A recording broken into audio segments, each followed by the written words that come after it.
Hello दोस्तों, स्वागत है आपका लर्न विथ एचके में, the best way to learn with class notes. तो आज हम स्टार्ट करेंगे क्लास 12 के केमिस्ट्री के चैप्टर 1 सॉलिड स्टेट्स का रिवीजन। सबसे पहले देखते हैं सॉलिड्स की जनरल प्रॉपर्टीज़ क्या है।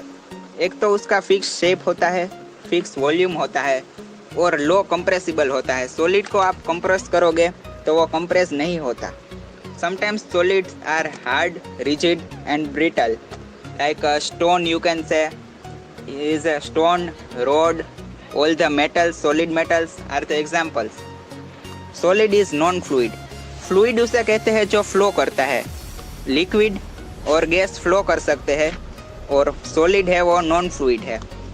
Particles of solids can only vibrate at their positions, means they cannot move freely like water. अब ये थी जनरल प्रॉपर्टीज। अब बात करते हैं क्लासिफिकेशन की। सॉलिड का क्लासिफिकेशन दो प्रकार का होता है, एक तो based on arrangement of particles और दूसरा based on intermolecular force between particles. सबसे पहले देखते हैं based on arrangement of particles. उसमें दो प्रकार के होते हैं, एक क्रिस्टलाइन सॉलिड और एक अमोर्फस सॉलिड्स। क्रिस्टलाइन सॉलिड्स में क्या होता है कि वो have a regular 3D arrangement and long range order solids होते हैं, काफ़ी लॉन्ग रेंज ऑर्डर, और उसका melting point and boiling point भी बहुत शार्प होता है। जब उसको हम नाइफ से कट करते हैं तो हमें स्मूथ और शार्प सरफेस मिलता है। वो उसका एनिसोट्रोपिक नेचर होता है, means different properties in different directions. अगर हम अलग अलग दिशाओं से देखेंगे तो उसकी डिफरेंट प्रॉपर्टीज मिलेगी। ये देखिए, कुछ इस प्रकार का दिखता है हमारा क्रिस्टलाइन सॉलिड्स। रेगुलर अरेंजमेंट है और ये 3D में भी होता है और इसकी लॉन्ग रेंज ऑर्डर होती है। एग्जाम्पल है डायमंड, KCl, NaCl, मतलब ये कुछ सॉल्ट्स है, KMnO4, potassium permanganate, NaBr, KBr etcetera. अब बात करते हैं एमॉर्फस सॉलिड्स की। एमॉर्फस सॉलिड्स वो होते हैं जिसका रेगुलर अरेंजमेंट और 3D अरेंजमेंट नहीं होता है, वो ऐसे ही होते हैं, शॉर्ट रेंज ऑर्डर सॉलिड्स होते हैं।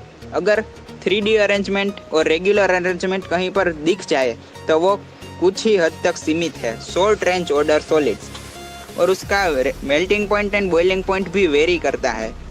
और जब वो उसको नाइफ से कट करते हैं तब वो रफ सरफेस देता है। क्रिस्टलाइन में हमें स्मूथ और सॉलिड सरफेस देता है, इसमें रफ सरफेस देता है। और वो आइसोट्रोपिक नेचर का होता है, मतलब same properties in all directions. हर दिशा में से एक ही जैसी प्रॉपर्टी देखने को मिलती है। ये उसका शेप्स है। एग्जाम्पल ले सकते हैं ग्लास, प्लास्टिक एक्सेट्रा। ये स्यूडो सॉलिड्स होते हैं, मतलब इसको सुपर कूल लिक्विड्स भी कहा जा सकता है। अब बात करते हैं classification of solids based on intermolecular force between particles. First है ionic solids. Ionic solids are made up of cation and anion. They are hard, brittle and of polar nature. Means they are soluble only in polar solvents like water, but insoluble in non-polar. They are bad conductors in solid forms because they do not have free ions. They become good conductors in their molten form. Example है salt NaCl, KCl and potassium permanganate. अब metallic solids. Metallic solids वो होते हैं जो kernel, मतलब all the inner cell electrons and nucleus plus sea of electrons मिलके metallic solids बनाते हैं। They are good conductors of heat and electricity. They are malleable, ductile. We can see all this properties of simple solid metals की। इसका melting point and boiling point reasonably high होता है। Example है copper, iron, tin, all the metal solids.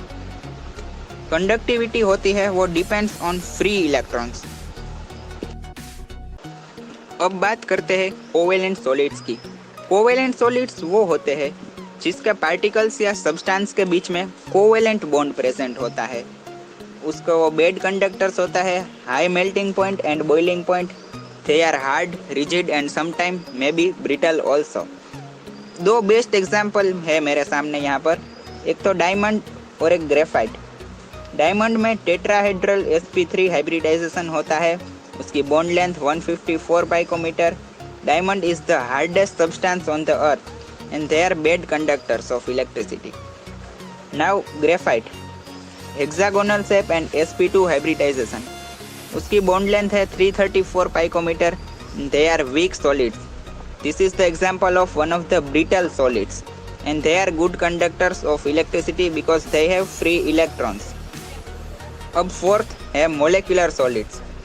Intermolecular force like London forces, dipole dipole, hydrogen bonding. Molecular solids में ये सब forces देखने को मिलते हैं और ये भी मोलेकुलर सॉलिड्स के अंदर 3 टाइप्स है, एक नॉन पोलर सॉलिड्स, एक पोलर सॉलिड्स और एक हाइड्रोजन बॉन्डेड सॉलिड्स। सबसे पहले देखते हैं non polar solids.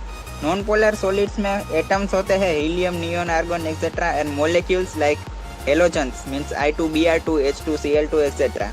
These are made by London forces which are weak solids and sublimation होता है means the solid forms directly convert to gaseous form. Example camphor, वो कपूर की गोटी होती है वो, और नेप्थेलिन्स। सेकंड है पोलर सॉलिड्स। इसमें डाइपोल डाइपोल फोर्स देखने को मिलते हैं जैसे ये HCl और ये HCl। अब क्योंकि क्लोरीन की इलेक्ट्रोनेगेटिविटी हाइड्रोजन से हाई है तो उस पर डेल्टा नेगेटिव मीन्स वो नेगेटिव चार्ज जनरेट होगा और हाइड्रोजन पे पॉजिटिव चार्ज जनरेट होगा। तो एक HCl और दूसरे HCl के बीच में जो फोर्स होता है, फोर्स ऑफ अट्रैक्शन होता है, वो dipole dipole force of attraction होता है। These are weak solids but harder than non-polar solids. They are comparatively harder.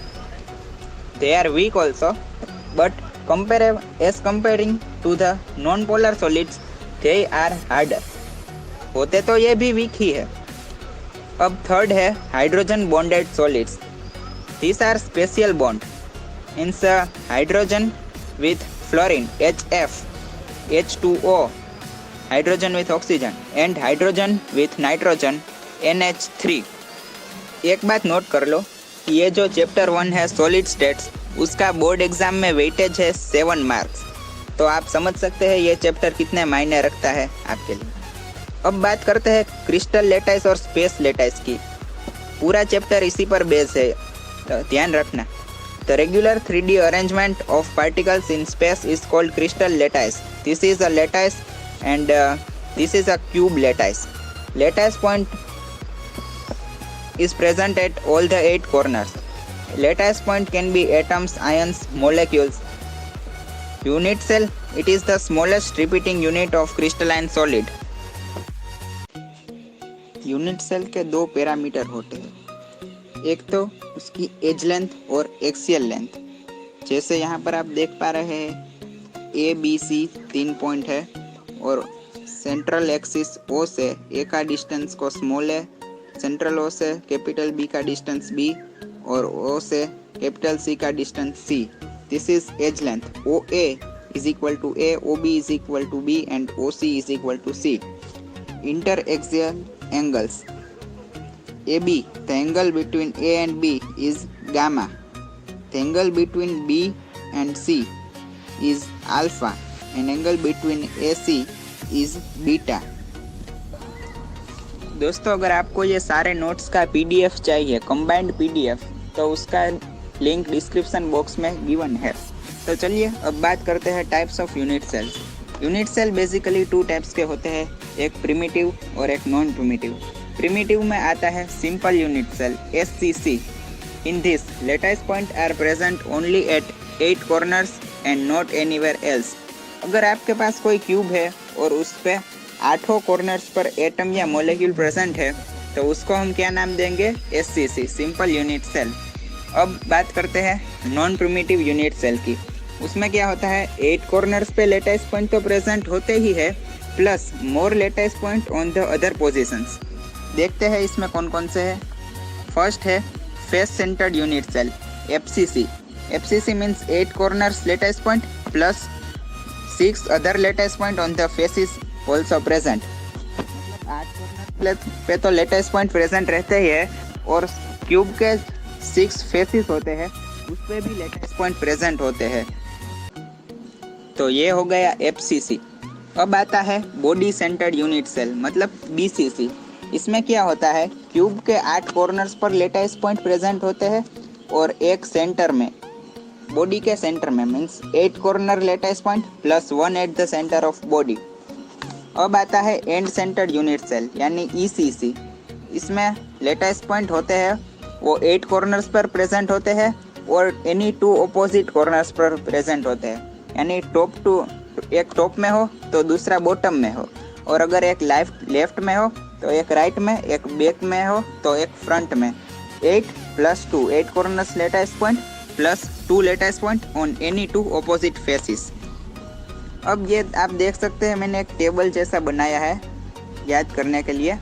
Primitive या सिंपल लेटाइस पॉइंट में 8 कॉर्नर्स, नॉन प्रिमिटिव में 8 प्लस अदर्स। उसमें कौन कौन से आते हैं, FCC means face centered cell 8 + 6, body centered 8 + 1, end centered 8 + 2। ये हो गए टाइप्स ऑफ यूनिट सेल्स।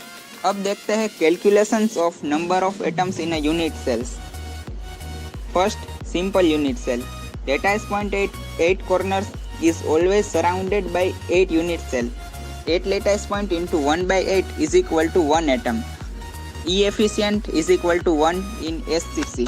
इसका मतलब क्या होता है दोस्तों, कि अगर कोई सिंपल यूनिट सेल है उसमें 8 कॉर्नर्स पर लेटाइस पॉइंट प्रेजेंट है, तो उसका मतलब ये नहीं कि यूनिट सेल में 8 एटम्स है। उस यूनिट सेल का वो पूरे एक ही एटम अगर कंसीडर करें तो उससे एक ही एटम से बना होता है। E efficient is equal to 1 in SCC. Second है FCC, lattice point on face is shared by 2 unit cell. E efficient is equal to 8 into 1/8 means 1 plus 6 into 1/2. यहाँ पर 6 क्यों आया, क्योंकि FCC में 6 lattice point present on the faces. So these 2 and 6 cancel, get 3, 1 plus 3 4 atoms. FCC में 4 atoms होते हैं। Now BCC, lattice point in body is shared by 1 unit cell. E efficient is equal to 8 into 1/8 plus 1 at the center of the body is equal to 1 plus 1 is equal to 2 atoms. BCC में 2 atoms present होते हैं। Now ECC, E efficient is equal to 8 into 1/8 plus 2 into 1/2। क्योंकि 8 के अलावा extra 2 ही atoms होते हैं, इसलिए 2 into 1/2, 1 plus 1 is equal to 2 atoms. So there are 2 atoms in ECC. Now edge centered cell, ये ज़्यादातर देखने को नहीं मिलते हैं, पर फिर भी इस चैप्टर में हम इसे देख लेते हैं। Lattice point present on the edge is shared by 4 unit cells. अब हमारे पास क्यूब में टोटल 12 एजेस होती है, तो ई एफिशिएंट बन जाएगा 8 into 1/8 plus 12 into 1/4 is equal to 1 plus 3 is equal to 4 atoms are there in edge centered cells. अब आप देख सकते हैं यहाँ पर मैंने चार्ट बनाया है यूनिट सेल और इसके ई एफिशिएंट का। SCC 1 atom, BCC 2 atom, ECC 2 atom, FCC 4 atoms और HCC 4 atoms।